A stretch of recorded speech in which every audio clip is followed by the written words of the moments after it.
ایک بدو عورت تھی، جب آپ تشریف لے گئے نا ہجرت کر کے مدینہ، تو رابغ ایک جگہ آتی ہے، وہاں بھوک لگی، پیاس بھی، تو ایک خیمہ دیکھا، وہاں پہنچے تو ایک بڑھیا بیٹھی تھی، اس کا نام تھا ام معبد الخزاعیہ۔ تو آپ نے سوال کیا، ماں جی ہم مسافر ہیں، کوئی کھانے کو ملے گا؟ تو انہوں نے کہا بیٹا قحط کا زمانہ ہے، کچھ بھی نہیں ہے۔ ایک بکری بیمار اور کمزور اور بن بیاہی کھڑی ہوئی تھی، تو آپ نے کہا اس بکری سے دودھ نکال لوں؟ تو اس نے ایسے بڑی حیرت سے دیکھا کہ یہ عرب ہو کہ ایسی بات کر رہا ہے کہ اس بکری سے دودھ نکال لوں؟ تو وہ کہنے لگی یہ تو بن بیاہی ہے، اس کا تو ویسے بھی اس کے جسم پر بوٹی نہیں ہے، اس سے ایک قطرہ بھی کوئی نہیں۔ کہا ماں جی آپ اجازت دیں؟ کہا لگا ٹھیک ہے۔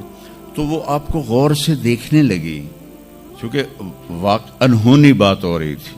اپنا اتنا بڑا وہ تھا برتن، وہ آپ نے لیا اور اس کے تھنوں کو یوں ہاتھ لگایا تو وہ چھلک کے مشکیزے کی طرح نیچے آ گئے، اور آپ نے دودھ نکالا اور وہ فل ہو گیا۔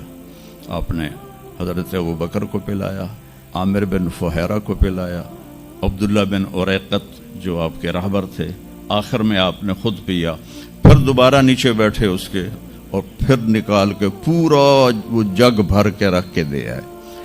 بکری کی عمر ہوتی ہے 7 سال، 7 سال تک یا ذبح ہو جائے یا وہ از خود مر جائے گی۔ بہت کم ہوتا ہے کہ کوئی بکری 7 سے 8 سال ہو جائے۔ یہ اس بکری کو میرے نبی کے ہاتھ لگے تھے، یہ بکری 22 برس زندہ رہی، 22 برس، اور اس کو ذبح نہیں کیا گیا، یہ مر گئی، خود ہی مر گئی، وہ نبی کے ہاتھوں کی برکت۔ شام کو اس کا خامد آیا ابو معبد، انہوں نے کہا یہ دودھ کہاں سے؟ تو ام معبد کہنے لگی اس بکری سے۔ پاگل ہو گئی ہیں، یہ بکری دودھ دے سکتی ہے؟ کہ میں بھی یہ سمجھی آئی نہیں دیندی، پر ایک کوئی جادوگر آیا ہے، وہ ہاتھاں دی کرامت آئی ہے، جگ بھریا پیا۔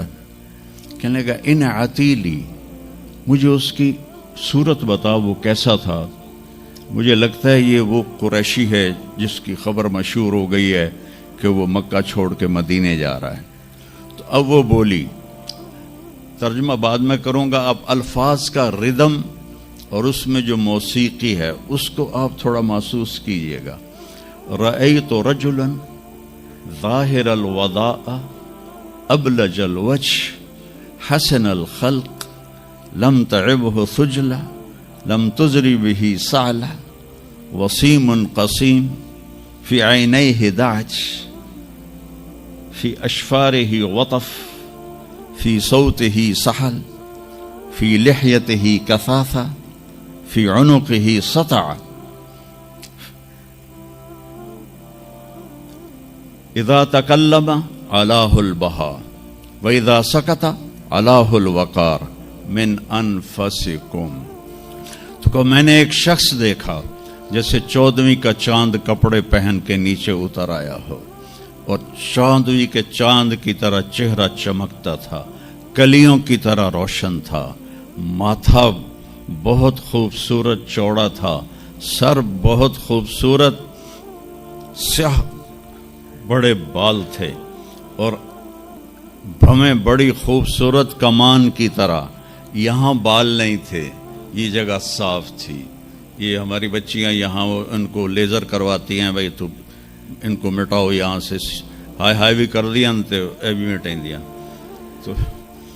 تو میرے نبی خود ایسے آپ کی بھویں یہاں تک آ جاتی تھی، یہاں تک، اور آپ کی آنکھ موٹی تھی اور سیاہ تھی اور سرخ ڈورے تھے اور لمبی تھی، اور آپ کی بھویں قدرتی لمبی تھی، لمبی جیسے یہ بچیاں وہ مصنوعی نہیں لگا لیتی، وہ پتہ بھی لگ جاتا ہے مصنوعی ہے تو کی فائدہ ہویا، تو یا تو پتہ نہ لگنے دو، اور جب دور سے نظر آ جاتا ہے کہ کسی اٹھ دی لے کے آ گئی ہے،